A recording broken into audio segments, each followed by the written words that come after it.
Hello everyone, Shri IAS academy में आपका स्वागत है। जैसा कि आप जानते हैं कि श्री आईएएस एकेडमी ने आंसर राइटिंग की सीरीज की शुरुआत की है, जिसमें ऑलरेडी हमारे 56 पार्ट आ चुके हैं। ये हमारा पार्ट 57 है। इसमें हम देखेंगे कि आपके द्वारा हमारे टेलीग्राम चैनल पर किस प्रकार का प्रश्न भेजा गया, उसे आपने किस तरीके से लिखा और वास्तव में उसे कैसे लिखना चाहिए। तो चलिए शुरू करते हैं।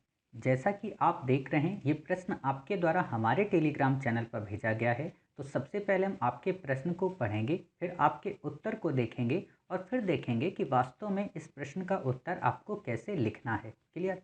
इससे पहले मैं प्रश्न को पढूं और उसे चेक करूं, ये मैं आपको सूचित कर दूं कि इस प्रश्न को ऑलरेडी किसी पर्सन ने चेक कर दिया है, लेकिन उन्होंने चेक किया है, हमें उससे बिल्कुल भी कोई संबंध नहीं है। अगर उन्होंने इसे सही कहा है, उन्होंने इसे गलत कहा है, तो हमारा इससे किसी भी प्रकार का कोई संबंध नहीं।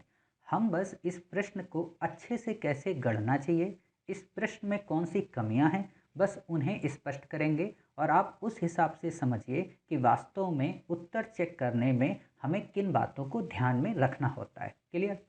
तो देखते हैं, आपका प्रश्न है, हड़प्पा के परिपक्व नगरीय जीवन का विकास कई चरणों से होकर उपजा है, टिप्पणी कीजिए। 15 नंबर का प्रश्न है, the mature urban life of Harappan seems to pass through the several stages, comment.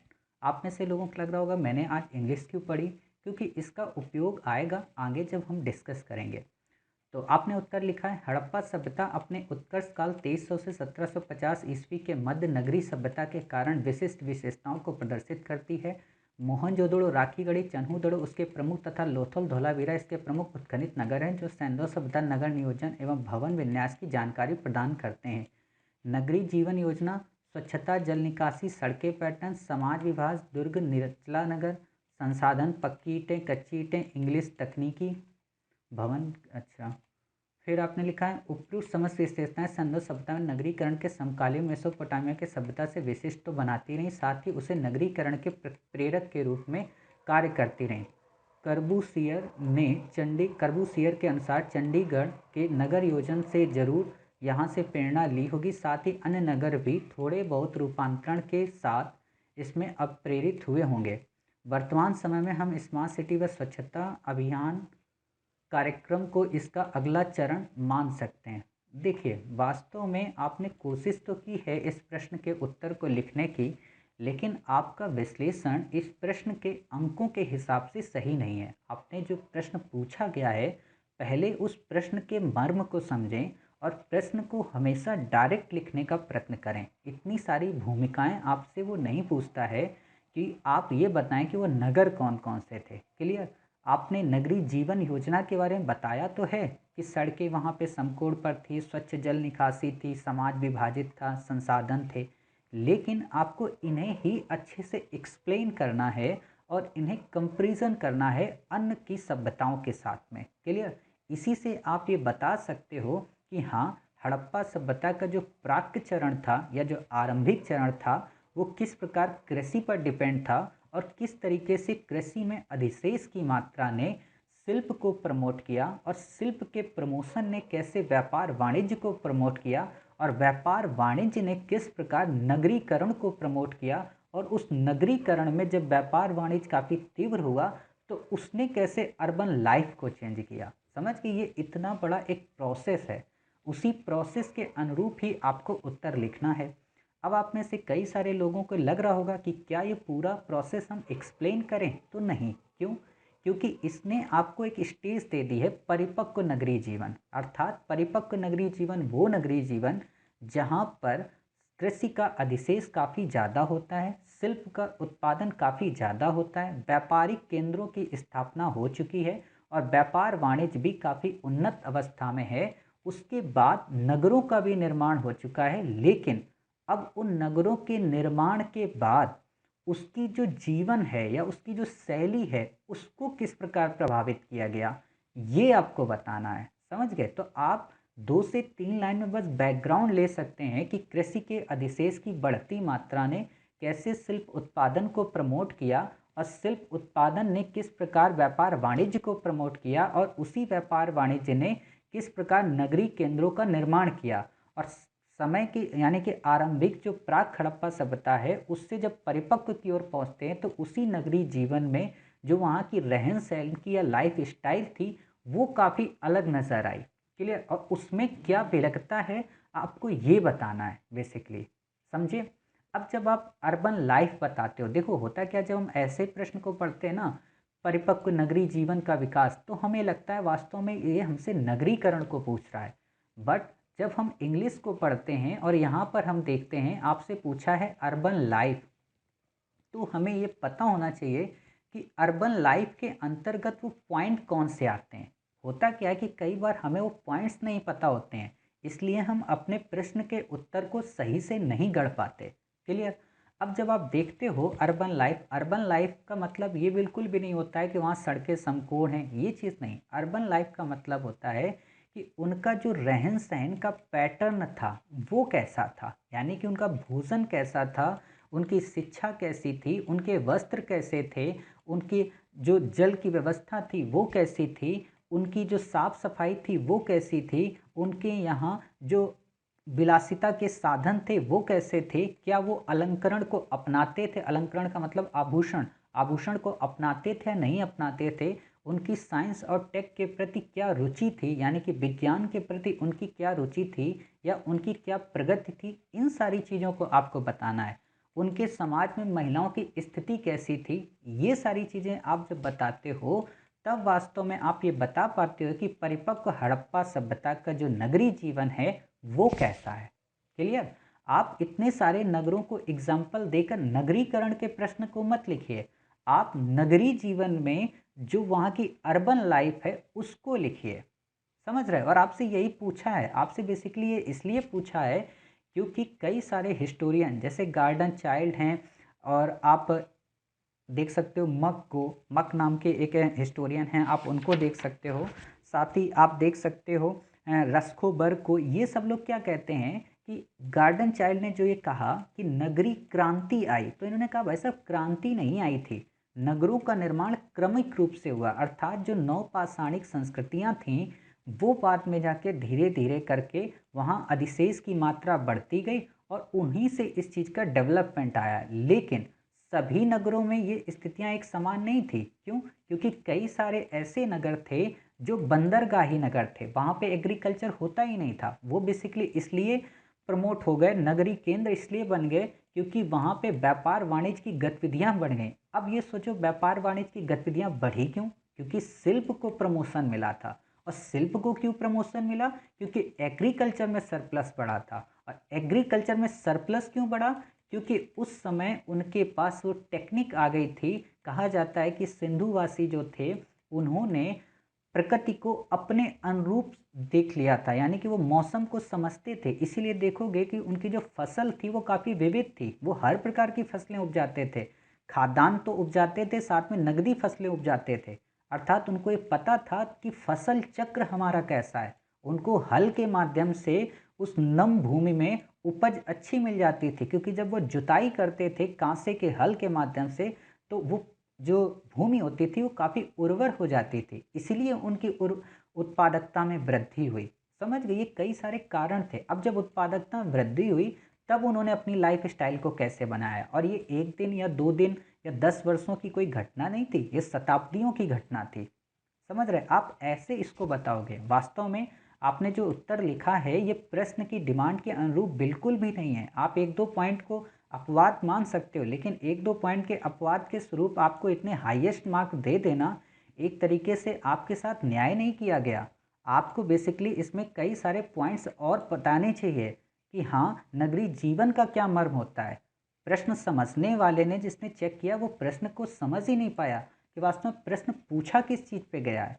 और इसीलिए आपके इस प्रश्न में किसी भी प्रकार का कोई कमेंट नहीं है। भवन के बारे में लिखने से थोड़ा ना हो जाता है कि आप अपना उत्तर कंप्लीट कर दे रहे हो।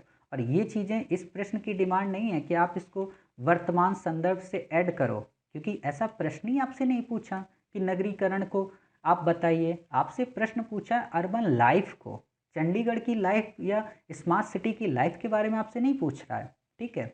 तो आप इस प्रश्न को ऐसे लिखिए। हो सकता है आप में से कई सारे लोगों को बुरा लगे कि ऐसा प्रश्न कैसे हो सकता है गलत, तो ऐसा गलत है। आप चेक कराइए किसी एक्सपर्ट टीम से, तो आपको पता चल जाएगा कि वास्तव में इस प्रश्न का उत्तर क्या होना चाहिए।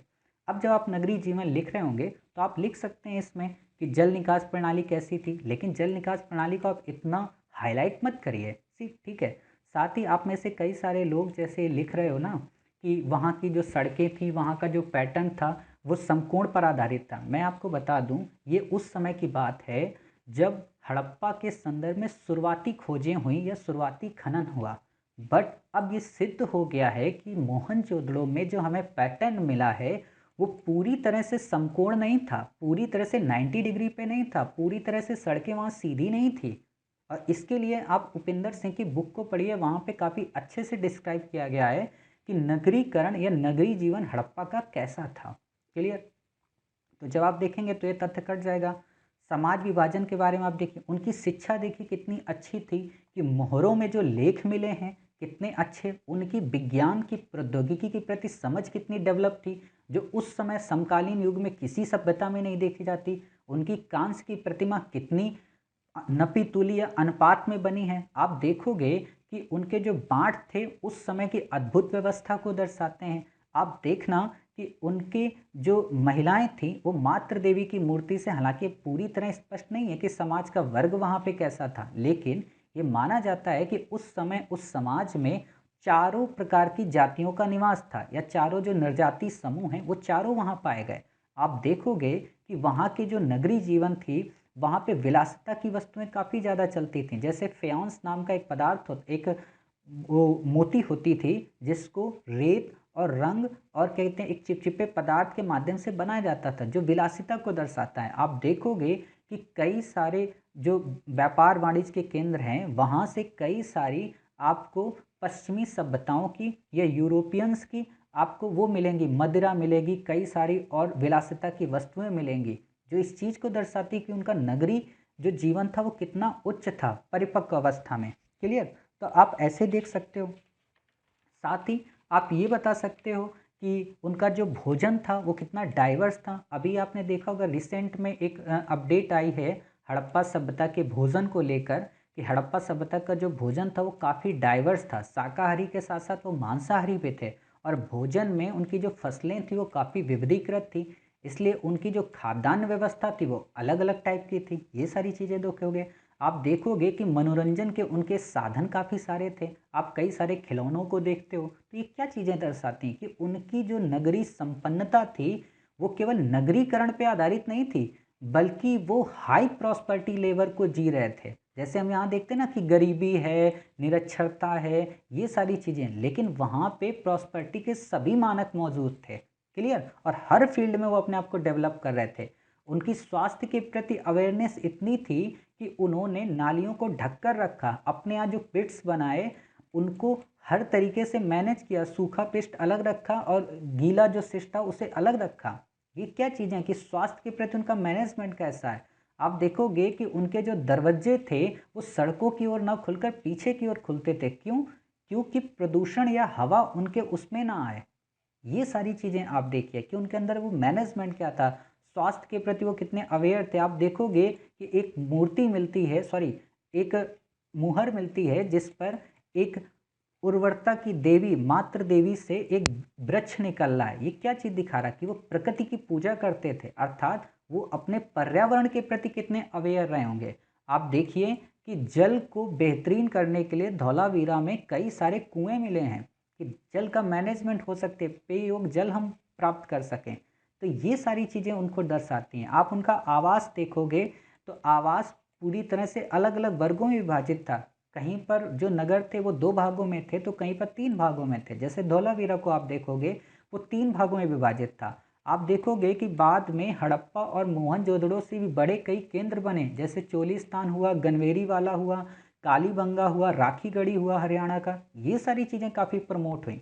ये सारी चीज़ें आपको बतानी हैं, और जब ये सारी चीज़ें आप 225 वर्ड में बता दोगे, वैसे आपका 15 नंबर का प्रश्न है, 225 शब्दों में आपसे पूछा गया है, तो आपको एक बेहतरीन उत्तर देना है। और वैसे भी जब आप हिस्ट्री ऑप्शनल लिखते हो ना, तो हिस्ट्री ऑप्शनल में आपको अपनी विद्वता दर्शानी है। एक सामान्य अभ्यर्थी की तरह आपको उत्तर नहीं लिखना है। मैं हमेशा कहता हूँ कि जब भी आप जीएस का प्रश्न लिखें तो एक संपादकीय की तरह लिखें, एक नॉर्मल पर्सनैलिटी की तरह। बट आप जब हिस्ट्री ऑप्शनल लिखें तो उसमें अपनी विद्वता को दर्शाएं। क्यों?